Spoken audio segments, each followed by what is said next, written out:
Pernah ngebayangin gak kalau lo sampai kehilangan orang yang disayang tanpa percaya apa yang dia lihat? Iya. Kalau kehilangan orang yang disayang itu pasti rasanya sakit. Dan kadang bisa bikin trauma berkepanjangan banget kan? Iya benar.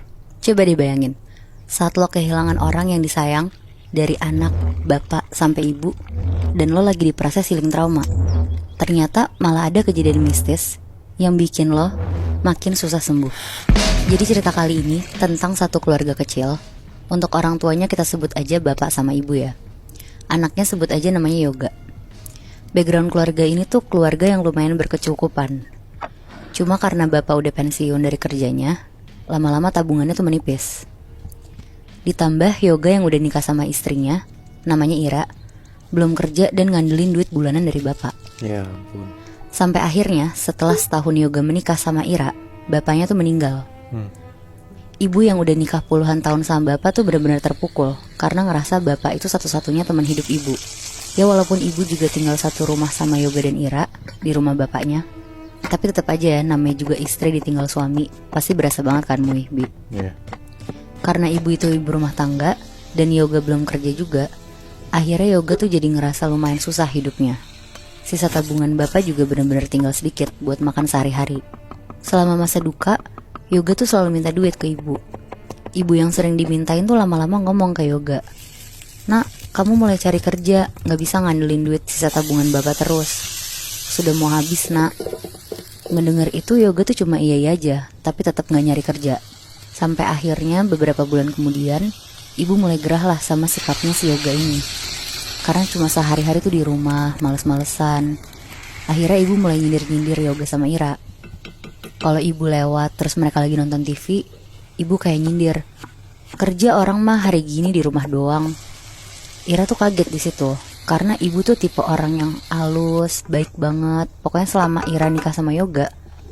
Tapi sekarang tuh ibu jadi berubah banget. Ya saking kesel ngeliat anaknya gak kerja-kerja kali ya. Iya bener Moy. Dan sindiran-sindiran itu tuh terjadi setiap hari Moy, Bi. Sampai Ira tuh suka nangis ke Yoga. Akhirnya Yoga sama ibu tuh jadi sering berantem karena Yoga gak terima disindir-sindir ibu terus. Dan ibu pun juga gak terima Yoga anak satu-satunya, laki-laki pula, diem doang di rumah gak kerja. Berbulan-bulan Yoga sama Ira bertahan di rumah ibu. Sampai akhirnya di titik klimaksnya, ibu tuh udah gak mau kasih uang sepeser pun buat Yoga sama Ira. Di situ Yoga tuh gak terima banget. Akhirnya Yoga sama Ira tuh milih buat pakai jalur pintas. Mereka ke dukun untuk minta kekayaan secara instan. Tapi gak berhenti di situ aja. Mereka juga minta ibu untuk gak nyebelin lagi ke mereka. Mereka minta kalau bisa ibu tuh diganggu aja sama dalam tanda kutip jin kiriman dari dukun itu.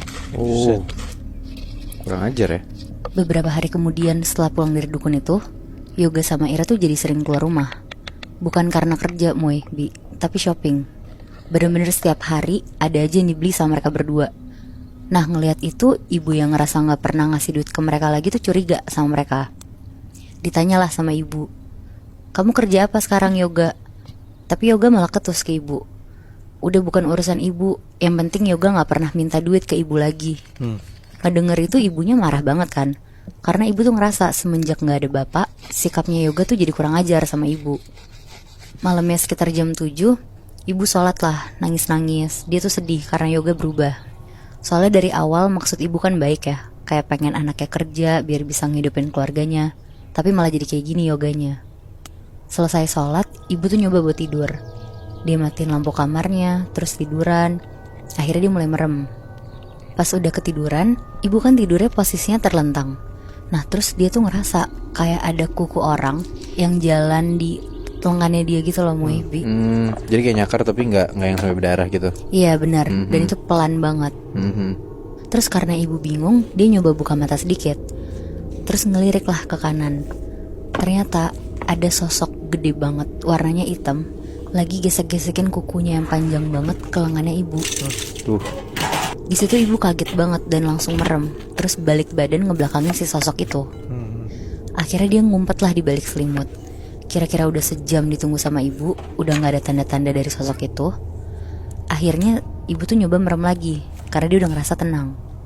Tapi tiba-tiba ibu tuh denger kayak ada suara dari jendela kamarnya. Suaranya tuh kedengarannya kayak ranting pohon yang kena ke jendela gitu Moy.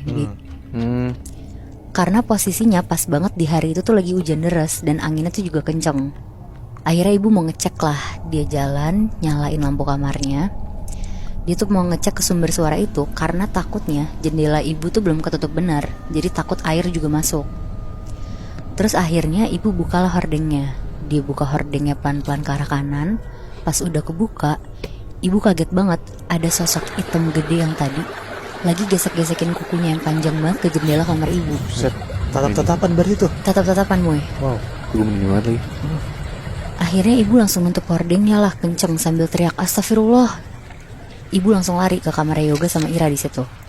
Tapi mereka ternyata nggak ada di rumah. Akhirnya ibu duduklah di meja makan sambil megang tasbih. Ibu zikir-zikir lah di situ. Di malam itu juga petirnya tuh gede-gede banget, Moy, Bi. Sampai akhirnya tiba-tiba lampu rumah tuh mati semuanya. Ibu merinding, terus dia takut banget. Dia langsung bacalah surat-surat pendek sambil berusaha nyari lilin di sekitar rumahnya. Pas ketemu lilinnya, ibu nyalain.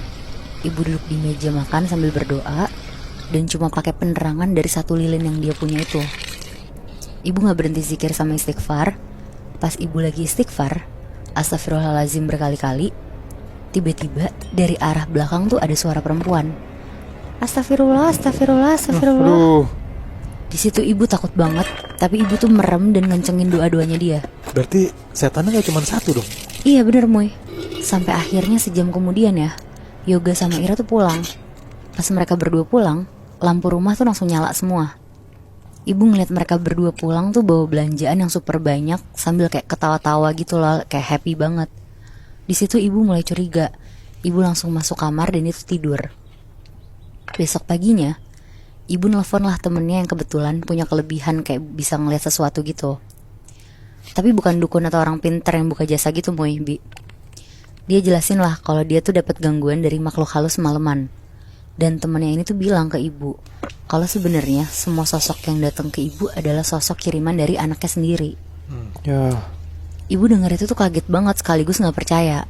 Tapi pas didengar lagi, semuanya tuh jadi masuk akal.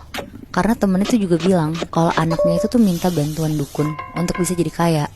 Akhirnya setelah selesai teleponan, ibu tuh nutup teleponnya. Ibu langsung nyamperin Yoga di kamarnya. Ibu marah-marah sambil nangis dan bilang kalau dia tuh sebenarnya kecewa banget sama Yoga. Soalnya Yoga tuh jadi musyrik gitu kan, cuma karena mau dapetin uang secara cepat. Iya. Dan ibu juga marah banget karena ibu tahu kalau Yoga tuh ngirimin ibu sosok-sosok makhluk buat gangguin ibu. Ibu sampai bawa bapak juga pas lagi marah-marah ke Yoga. Ibu bilang kalau bapak tahu ini semua, kamu pasti diusir dari rumah ini. Karena ibu sakit hati banget sama kelakuan Yoga, akhirnya dengan berat hati ibu tuh ngusir Yoga sama Ira dari rumah bapak. Dan ibu juga gak diem aja. Ibu minta tolong temennya yang punya kelebihan ini buat bantu ngelindungin ibu. Ibu juga ketemu beberapa ustadz buat minta didoain rumahnya biar gak ada sosok-sosok yang bisa masuk rumahnya lagi. Pokoknya ibu tuh sekarang udah gak peduli lagi sama keberadaan Yoga sama Ira. Karena ibu tuh inget pesan terakhir dari bapak. Yang ternyata Moibi, sebelum bapak meninggal, bapak tuh nitip pesan sama ibu. Kalau Yoga masih malas untuk cari kerja, ibu harus usir Yoga dari rumah biar Yoga bisa dengan sendirinya ngehadepin dunia nyata dan gak ketergantungan sama mereka lagi. Jadi ya tindakan ibu tuh bisa dibilang juga secara gak langsung pesan dari almarhum bapak yang pengen anaknya mandiri secara finansial. Wow, berarti seorang istri kehilangan bapaknya, kehilangan suaminya sampai efeknya jadi anaknya musyrik dan nyerang ibu sendiri tuh menurut gue chaos banget sih, Nat. Cuman karena uang kan dia kayak gitu. Iya, cuma karena uang dan karena kemalasan anaknya itu sendiri, Moy. Iya. Ya yang gue bingung sampai istrinya aja mau ngebantuin suaminya buat nyelakain ibu sendiri itu lebih. Iya itu loh. Untungnya ibunya ya taat agama ya, jadi ada yang ngelindungin dan punya teman yang bisa untuk membantu dia sih. Itu menurut gue cukup jadi solusi yang baik gitu loh. Iya, gue setuju banget sih, Moy, Bi. Tapi sekarang kalau lo tahu keadaan Yoga gimana tuh, Nat? Nah, gue kurang tahu juga sih, Bi. Karena yang terakhir gue tahu juga si Yoga tuh diusir dari rumah kan, dan ibu jadi tinggalnya sendiri. Mungkin dia masih dengan dukunnya itu loh, dengan mendapatkan kekayaan secara instan. Karena kan udah males juga gak sih? Ya kemungkinan besar gitu sih ya.